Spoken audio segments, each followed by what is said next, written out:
কিছুদিন আগে কারিশমা কাপুরের হাজবেন্ড মারা গেলে আমার তার একটি মুভির কথা মনে পড়ে। সেই মুভিতেও তার হাজবেন্ড মারা গিয়েছিল এবং সে চরম বিপদের সম্মুখীন হয়েছিল। মুভির কিছু গল্প আপনাদের সাথে শেয়ার করি। শুরুতেই জানা যায় কারিশমা কানাডা থাকে তার দুই মামার সাথে। তার বাবা মা নেই, মামারাই তাকে লালন পালন করে বড় করেছেন। এখন মামারা তাকে বিয়ে দিতে চায় সঞ্জয়ের সাথে। সঞ্জয় হলো তার মামাদের রেস্টুরেন্টের পার্টনার। সঞ্জয় খুব ভালো ছেলে, এটা জেনেই তার মামারা ডিসিশন নেয় কারিশমাকে সঞ্জয়ের সাথে বিয়ে দিবে। কিন্তু এই কথাটি কারিশমাকে তারা দুজন বলতে পারছে না, তাই তারা সঞ্জয়ের কাছে যায় কারিশমার বিয়ের প্রস্তাব নিয়ে। সঞ্জয়কে বলার পর সঞ্জয় মোটামুটি রাজি হয়ে সে নিজেই সিদ্ধান্ত নেয় কারিশমার সাথে কথা বলবে। তারপরে সে বাসায় গিয়ে কারিশমার সাথে সরাসরি বিয়ের ব্যাপারটি আলোচনা করেন। কারিশমাও সম্মতি দিয়ে রাজি হয়ে যায়। কারিশমা আর সঞ্জয়ের খুব সুন্দরভাবে বিয়ে হয়ে যায়। মামারাও অনেক খুশি হয়। হঠাৎই একদিন রাস্তায় যেতে যেতে টিভিতে একটি বম ব্লাস্টের খবর দেখে সঞ্জয় হঠাৎই যেন কেমন হয়ে যায়। অযথায় কাকে যেন কল দিতে থাকে, তার মার কথা জিজ্ঞেস করতে থাকে। কারিশমা তো কিছুই বুঝে উঠতে পারছিল না যে কেন সে এমন করছে। সে একদমই অন্যরকম একটা লোক হয়ে যায় যাকে কারিশমা একদমই চিনতে পারছিল না। সঞ্জয় বারবার কাকে যেন ফোন দিতে থাকে, ফোন দিয়ে তার মার কথা জিজ্ঞেস করতে থাকে। কারিশমা তো কিছুই বুঝে উঠতে পারছিল না, আর সঞ্জয় তার সাথে কোনো এই ব্যাপারে আলাপও করছিল না। বাসায় চলে এসেও সে পাগলামি শুরু করতে থাকে, তার পাসপোর্ট খুঁজতে থাকে, তার সুটকেস গুছাতে থাকে। এ দেখে তো কারিশমা ভয়ই পেয়ে যায়। বারবার জিজ্ঞেস করার পরেও সে কিছুই বলে না কারিশমাকে, উল্টা কারিশমার সাথে রাগারাগি করে ধাক্কা দেয়। তারপর কারিশমা চুপ হয়ে যায়। তখন সে যখন সুটকেস নিয়ে চলে যাচ্ছিল তখন তার হঠাৎই খারাপ লেগে ওঠে তার ফ্যামিলির জন্য। তখন সে কারিশমাকে সব কিছু বলে। তার মা বম ব্লাস্টে হয়তোবা আহত হয়েছে, তার জন্য তার খুব খারাপ লাগছে, সে ইন্ডিয়া যাবে। এই কথা শুনে কারিশমাও রাজি হয়, সেও তার হাজব্যান্ডের সাথে যাবে। তখন তারা তিনজনই একসাথে ইন্ডিয়া চলে যায়। আর এমন একটা পরিবেশে যে সে পড়ে যা সে কখনো দেখেনি, কখনো কল্পনাও করেনি। অনেকই একটা বাজে অবস্থা, ভিড়, অন্যরকম মানুষ, মানে একটা বিশৃঙ্খল অবস্থা। সঞ্জয় ওই গ্রামের অনেক বড় লোকের ছেলে হলেও ওই গ্রামটি ছিল একদমই অশিক্ষিত লোকের। সেই কারণেই তাদের শুধু খুন দাঙ্গা হাঙ্গামাই হতো ওই গ্রামে। আর এর সাথে সঞ্জয়ের বাবা আর সঞ্জয়ের ফুল ফ্যামিলি পুরোই জড়িত ছিল। তাই সঞ্জয়ের ফ্যামিলিকে মারার জন্য অনেক লোক প্রস্তুত ছিল। সঞ্জয় এয়ারপোর্টে দেখা মাত্রই অনেককে খবর দিয়ে দেয় তাদের দুশ্মনদের। তখন রাস্তাতেই তাকে হামলা করে ধরে নিয়ে যায় মারার জন্য। ওই অবস্থাতেই সঞ্জয়ের বাবার লোকজন এসে সঞ্জয়কে উদ্ধার করে। রাস্তাতেই অনেক খুন খারাপি হয়। এই অবস্থায় সঞ্জয় তাদের দুশ্মনদের বাঁচানোর জন্য তার বাবার লোকজনদের ধাক্কাধাক্কি করে। সে অনেক ভালো মনের একজন লোক ছিল সঞ্জয়। সে কখনোই চাইতো না তার গ্রামে এই রকম খুন খারাপি দাঙ্গা হাঙ্গামা হোক। আর এই শান্তির জন্যই সে কানাডায় চলে গিয়েছিল। যাই হোক, সে কিছু দূর যাওয়ার পরে তার ছোটবেলার ফ্রেন্ডের সাথে দেখা হয় যে এখন পুলিশ হয়ে গিয়েছে। তার সাথে তার ফ্যামিলির লোকজনকে পরিচয় করিয়ে দেয়। তারপর তারা বাসার উদ্দেশ্যে রওনা হয়। বাসায় যেহেতু এত মানুষ দেখে কারিশমা অনেক ভয় পেয়ে যায়। তাদের দেখে তাদের জানমালের রক্ষার জন্য একটি ভেড়াও জবাই করা হয় তাদের সামনেই। তা দেখেও কারিশমা অনেক ভয় পেয়ে যায়। তারপর সঞ্জয় আস্তে আস্তে তার বাবার কাছে নিয়ে যায় কারিশমা আর তার বাচ্চাকে। তার বাবা তো অনেক আগে থেকেই সঞ্জয়ের উপরে রাগ করে আছে, কেন সে কানাডায় চলে গিয়েছিল। এই জন্য তার বাবা একটু গম্ভীর হয়ে থাকলেও পরে যখন সঞ্জয়ের বেবিকে দেখে তখন সে নরম হয়ে যায়। তারপরে সবাইকে হাত ধরে নিয়ে তার দাদার সাথে পরিচয় করিয়ে দিতে নিয়ে যায়। সঞ্জয়ের বাবা খুব খুশি হয়ে কারিশমা আর তার বাচ্চাকে পরিচয় করিয়ে দেয় তার সঞ্জয়ের দাদার সাথে। তারপরে তারা এইখান থেকে সোজা চলে যায় সঞ্জয়ের মার কাছে। সঞ্জয়ের মা তো অনেক খুশি হয় ছেলেকে দেখে। অনেক দিন পরে ছেলেকে দেখেছে, সে তো ভাবতেও পারেনি সে আর কোনো দিন সঞ্জয়কে দেখতে পাবে। মা ছেলের কথাবার্তা হওয়ার এক পর্যায়ে হঠাৎই চোখ পড়ে সঞ্জয়ের মায়ের কারিশমার দিকে। তখন সঞ্জয়কে জিজ্ঞেস করলে সঞ্জয় বলে, আমি কারিশমাকে বিয়ে করে নিয়ে এসেছি, আমাদের একটি বাচ্চাও আছে।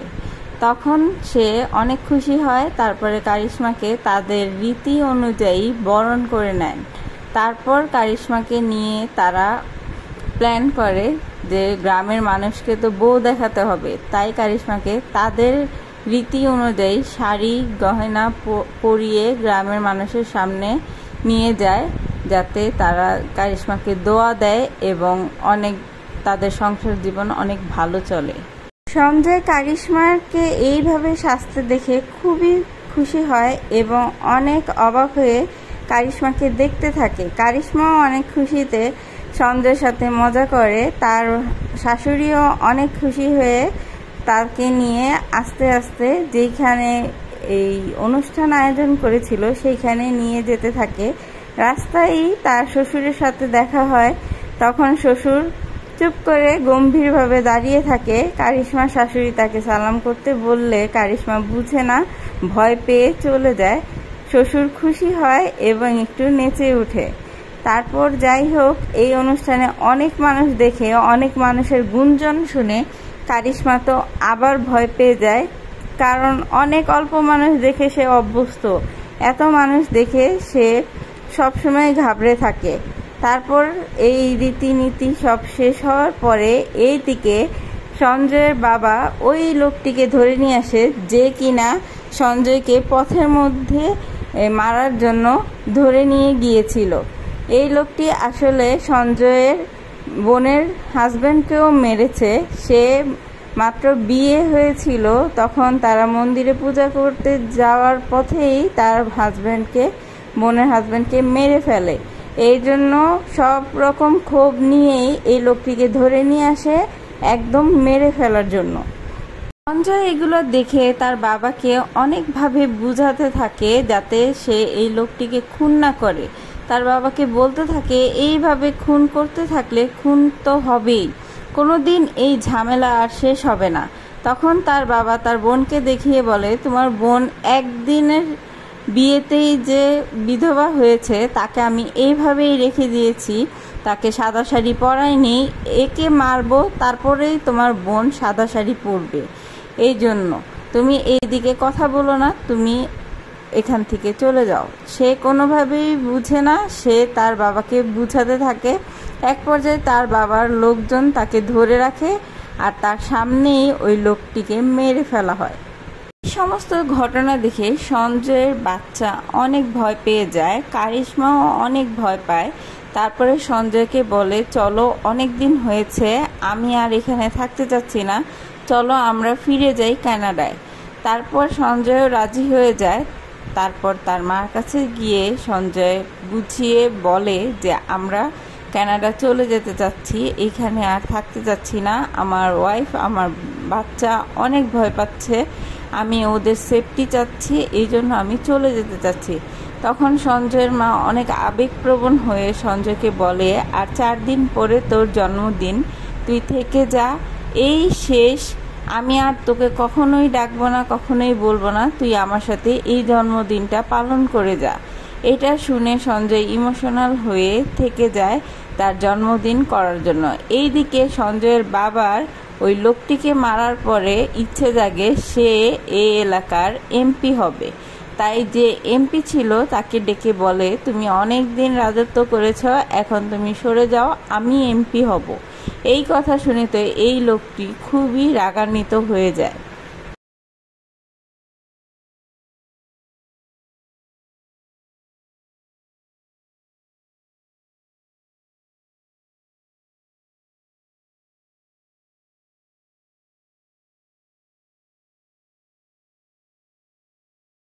এমপি লোকটি অনেক রাগ হলেও সঞ্জয়ের বাবার সামনে সে তা প্রকাশ করে না। সঞ্জয়ের বাবার কথায় তালে তাল মিলিয়ে সে ওই জায়গা থেকে চলে যায়। তারপর সে সোজা চলে যায় সঞ্জয়ের বাবার দুশ্মনের কাছে গিয়েই সে বলে, আমি ছলে বলে কৌশলে ওকে বের করে নিয়ে আসবো ওর বাড়ি থেকে, আর তুমি যেভাবেই হোক তাকে মেরে ফেলবে। এই দায়িত্ব শুধুই তোমার। আমি বের করে আনবো আর তুমি মেরে ফেলবে। তখন সেই দুশ্মন দলের লোকটি বলে, এই যে দেখো, আমি তামিল থেকে এই লোককে হায়ার করে এনেছি। এর বন্দুকের নিশানা একদম এত প্রখর যে সে পিঁপড়া পর্যন্ত অনেক দূর থেকে মেরে ফেলে। একে দিয়ে আমি ওর কাজ শেষ করব। এদিকে সঞ্জয়ের বাবা তার নাতিকে নিয়ে বোম ফুটানোর প্র্যাকটিস করাচ্ছিল। এই মুহূর্তেই কারিশমা চলে আসে। কারিশমা এসে এই অবস্থা দেখে খুবই ভয় পেয়ে যায়। তার বাচ্চাকে সাথে নিয়ে সে তার শ্বশুরকে অনেক উল্টাপাল্টা কথা বলে দেয়। আর এই মুহূর্তেই সঞ্জয়ও চলে আসে, এসে কারিশমাকে অনেক চুপ করতে বলে। তারপরও কারিশমা থামে না, অনেক চিল্লাচিল্লি চেঁচামেচি করতে থাকে। এক পর্যায়ে সঞ্জয় তাকে মারার জন্য হাত তুলে নেয়। তখন তাদের মধ্যে একটি ঝগড়ার সৃষ্টি হয়। কারিশমা চলে যায়।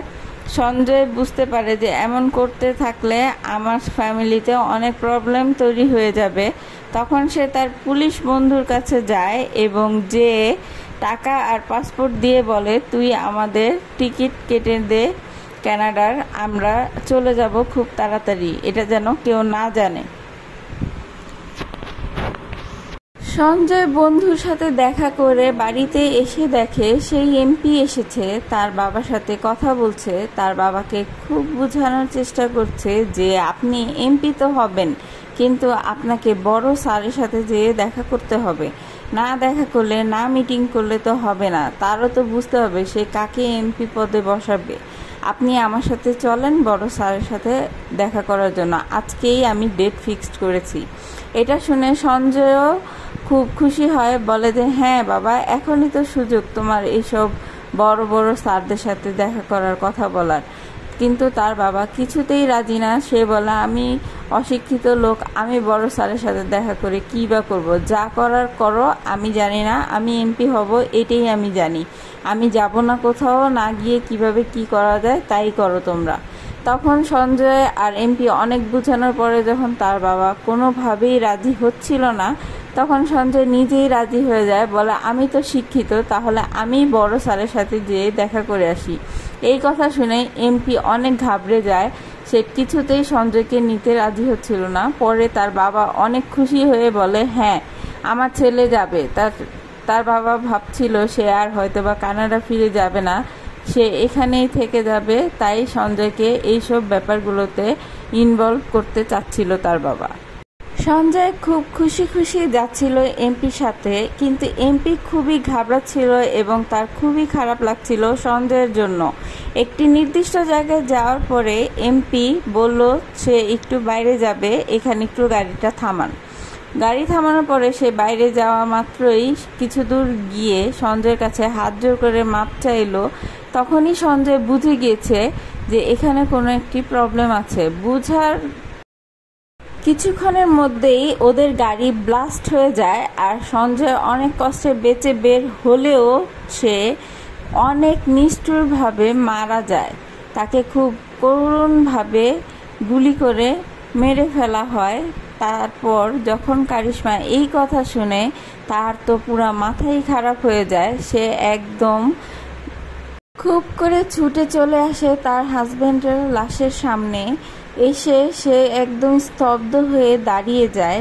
পুলিশও আসে। পুলিশ এসে যখন কারিশমার শ্বশুরকে জিজ্ঞেস করে যে আসলে কি হয়েছে, কিভাবে তার ছেলে মারা গিয়েছে, কি কেস তারা করতে চায়, তখন কারিশমার শ্বশুর বলে কিছুই হয়নি, এমনি আমার ছেলে মারা গিয়েছে। এই সমস্ত কথা শুনে কারিশমা অনেক বেশি কষ্ট পায় আর সে বুঝে যায় তার আর এখানে থেকে কোনোই কাজ নেই। সে যত দ্রুত সম্ভব তার বাচ্চাটিকে নিয়ে এখান থেকে বের হয়ে যেতে পারলেই সে বেঁচে যাবে। তাই ভেবে সে আবার দৌড়ে চলে যায়, যে তার বাচ্চাকে ঘুম থেকে উঠিয়ে নিয়ে ব্যাগ ট্যাগ সব রেডি করে চলে আসে তার শ্বশুর শাশুড়ির কাছে বিদায় নেওয়ার জন্য যে সে চলে যাচ্ছে আর এক মুহূর্ত থাকবে না এখানে, তখন আবার তার শাশুড়ি আবেগপ্রবণ হয়ে তার কাছে এসে হাত জোড় করে মিনতি করে যে আমার ছেলেটি মারা গিয়েছে, তার কিছু রীতিনীতি আছে, এগুলো তার ছেলের হাতে করিয়ে নাও, তাহলে আমি আর তোমাদের বাধা দিব না, তারপর তুমি চলে যেও। এটি শুনে কারিশমা আবেগপ্রবণ হয়ে থেকে যায়। তারপর সব কিছু সম্পূর্ণ হওয়ার পরে কারিশমা তার শাশুড়িকে বলে যে আপনি যদি আমাদেরকে আটকে না রাখতেন, আজকে আমাদের এই দিন দেখতে হতো না, আপনার ছেলেকে হারাতে হতো না, আপনি কেন আমাদের সেদিন আটকে রেখেছিলেন? এখন আমার আর আমার ছেলেকে যেতে দিন, আমাদের যেতে দেওয়ার ব্যবস্থা করে দিন। তখন তার শাশুড়ি কোনো কথাই বলতে পারে না, চুপ করেই থাকে। কারিশমা কোনোভাবেই এই বাড়ি থেকে বের হতে পারছিল না, এইখান থেকে বের হওয়ার কোনো পারমিশন নেই, কোনো পথ জানা নেই তার।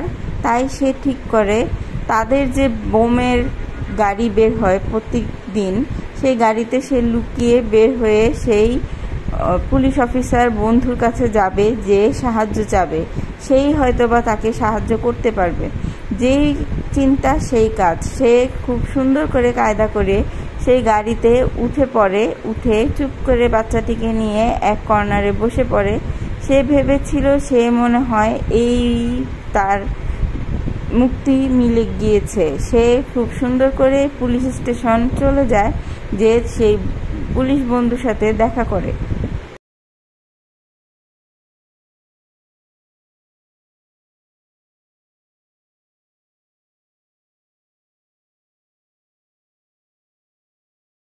পুলিশ বন্ধুটি তাকে দেখে খুবই আবেগপ্রবণ হয়ে যায় এবং তাকে বলে যে আমাকে তো সঞ্জয় আপনাদের পাসপোর্ট আর টাকা দিয়ে টিকিট কেটে রাখতে বলেছিল, কেউ যেন এই ঘটনা না জানে সেটাও বলে দিয়েছিল।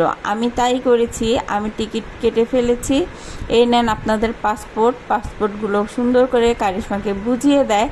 যেই না পাসপোর্ট বুঝিয়ে দেয়, অমনি শুরু হয়ে যায় আরেক নতুন খেলা, যা কারিশমা কখনোই কল্পনা করেনি, তাই এখন তার সাথে ঘটতে চলেছে। দেখুন কি নৃশংসভাবে তার শ্বশুর এসে তাকে মারধর শুরু করে থানার মধ্যে, আর পুলিশগুলোকে সবগুলোকে থানার ভিতরে আটকে রাখে যাতে কেউ কারিশমাকে সাহায্য করতে না পারে। কারিশমা কোনোভাবে তার শ্বশুরের হাত থেকে বেঁচে থানার থেকে একটি রাইফেল নিয়ে তার শ্বশুরের দিকে তাক করে যাতে তাকে আর মারতে না পারে। অমনি দেখে তার শ্বশুর একদম স্তব্ধ হয়ে তার বাচ্চাটিকে কোলে নিয়ে গাড়িতে উঠে চলে যাচ্ছে। এটি দেখে তো কারিশমা খুবই ভয় পেয়ে যায় যে এটি কি হচ্ছে, আমার বাচ্চাকে কেন নিয়ে যাচ্ছে। কারিশমা তার বাচ্চার জন্য শ্বশুরের গাড়ির পিছনে পিছনে দৌড়াতে থাকে। তার শ্বশুর খুব ভালোভাবেই জানে কারিশমা তার বাচ্চাকে ছেড়ে কোনো দিনও যাবে না, তাই কারিশমাকে সুন্দরভাবে বাড়িতে নিয়ে আসার জন্যই সে বাচ্চাটিকে গাড়িতে করে নিয়ে চলে আসে। কারিশমাও দৌড়াতে দৌড়াতে গাড়ির পিছনে বাড়ি পর্যন্ত চলে আসে। কারিশমাকে নিয়ে একটি গুদাম ঘরে তার শ্বশুর আটকে রাখে। তাদের বাড়ির কাজের মেয়েটি অনেক আকুতি মিনতি করে এমন কাজটি যেন না করে, কিন্তু কোনোভাবেই কারিশমার শ্বশুর তা শুনে না। কারিশমা তার শাশুড়িকে অনেক আকুতি মিনতি করতে থাকে তাকে যেন এই জায়গা থেকে বের করে। কারিশমার শাশুড়ি স্তব্ধ হয়ে দাঁড়িয়ে থাকে, কারণ তার হাতেও কোনো কিছু করার ছিল না, সে এই মুহূর্তে কিছুই করতে পারবে না, তাই সে চুপই থাকে। কারিশমা অনেক চেঁচামেচি করে হয়রান হয়ে সে এক প্রকার অজ্ঞানের মতো পড়ে যায়। তারপর তার বাচ্চাটি তার শ্বশুরের বুকের উপরে ঘুমাচ্ছিল, হঠাৎই তার ঘুম ভেঙে গিয়ে তার মার কথা মনে হয়ে যায়। তখন সে আস্তে আস্তে মাকে খুঁজতে খুঁজতে চলে আসে তার মার কাছে।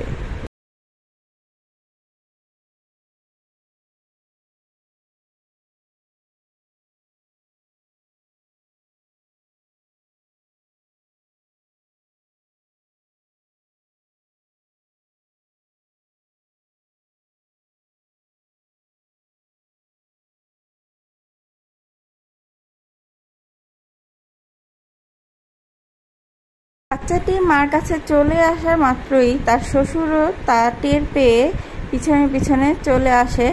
তার দেখে তারা দুইজনই ভয় পেয়ে যায়। তখন বাচ্চাটি তার দাদার কাছে জোর হাত করে মাপ চেয়ে নেয়। ওই মুহূর্তেই কারিশমা শাশুড়ির প্ল্যান অনুযায়ী একটি ব্লাস্ট হয়। তখন তারা ছুটে যায় যে কিসের ব্লাস্ট হলো তা দেখার জন্য। বাচ্চাটিকে রেখে কারিশমার শ্বশুর চলে যায়। তখন কারিশমার শাশুড়ি কাজের মেয়ে আর নিজের মেয়েকে নিয়ে এসে কারিশমাকে তালা ভেঙে বের করে দেয় আর কারিশমার কাছে জোর হাত করে মাফও চেয়ে নেয়। তখন বলে যে কাজের মেয়েটিকে নিয়ে যেন কারিশমা এয়ারপোর্টের দিকে যায়, ও সব কিছুই চিনে। এই বলে কারিশমাকে বের করে দেয় ওই জায়গা থেকে।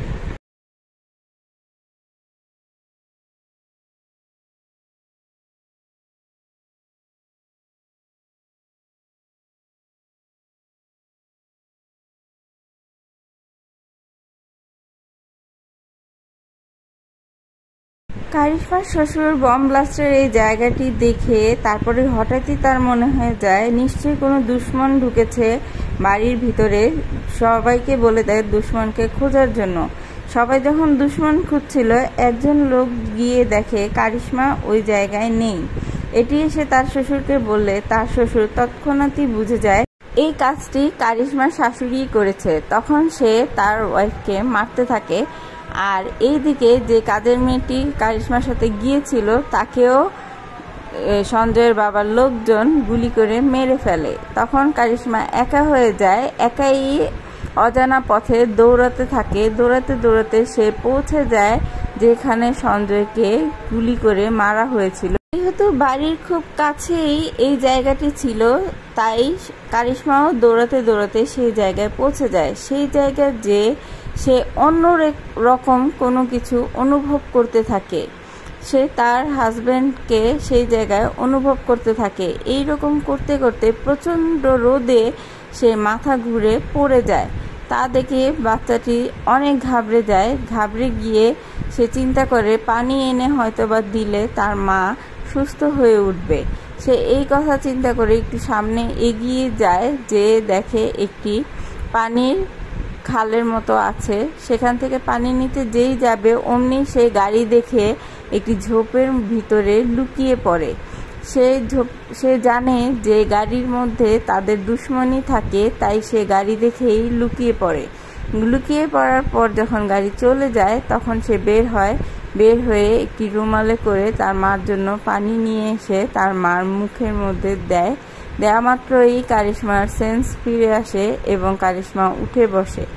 কারিশমা নিজেকে অনেক একা ভাবতে থাকে। উঠে সে খুব হতাশ হয়ে বাচ্চাটিকে জড়িয়ে ধরে অনেক কান্না করতে থাকে। তারপরে সে আবার উঠে দাঁড়ায়। এক পর্যায়ে একটি জায়গায় পৌঁছালে সে আবার সেই তার শ্বশুরের লোকজনের হাতে ধরা পড়ে যায়। তখন সে দৌড় দেয়। দৌড় দিয়ে যখনই যাচ্ছিল তখন তার শ্বশুরের লোকজন একটি লোকের গায়ে পাড়া দিয়ে দেয়। সেই লোকটি এই গ্রামের ছিল না, অন্য গ্রাম থেকে এই গ্রামে ব্যবসা করার উদ্দেশ্যে এসেছিল।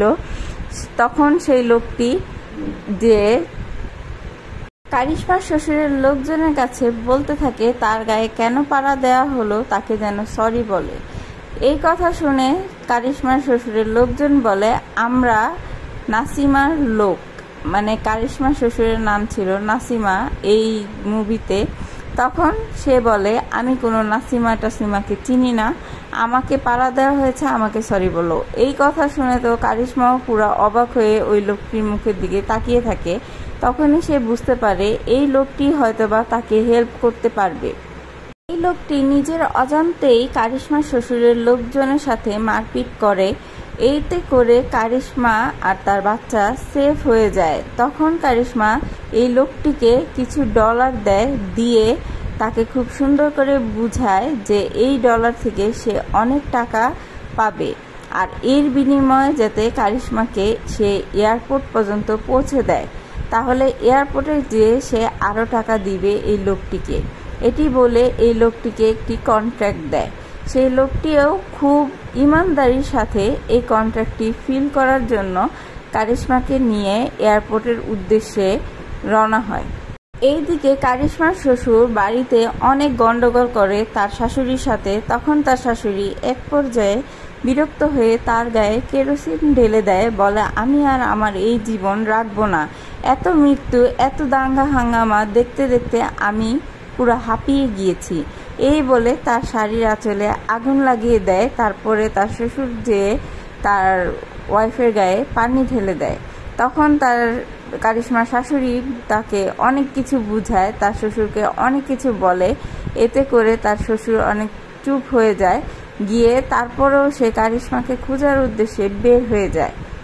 এইদিকে সকাল হয়ে যায়। কারিশমা তার বাচ্চাকে নিয়ে একটি জায়গায় যেয়ে পৌঁছায়। সেখানে তাদের টেম্পু নষ্ট হয়ে গিয়েছিল, আর ওই অজানা লোকটি টেম্পুটি ঠিক করছিল। তখনই ওই দুশ্মন দলের লোকটি, যারা কারিশমার হাজব্যান্ডকে মেরেছে, তারা এসে উপস্থিত হয়। দেখে চিনে ফেলে যে এরা যে সঞ্জয়ের ওয়াইফ আর বাচ্চা। তখনই ওই বন্দুকধারীকে নির্দেশনা দেয় যে যাতে গুলি করে বাচ্চাটিকে তাক করে। ওই মুহূর্তে অজানা লোকটি দাঁড়িয়ে যায় এবং সে এই গুলিটি তার গায়ে নিয়ে নেয়। তখন তারা বুঝতে পারে যে তাদেরকে দুশমনরা হামলা করেছে। তারা ছুটতে থাকে রেল লাইনের দিকে।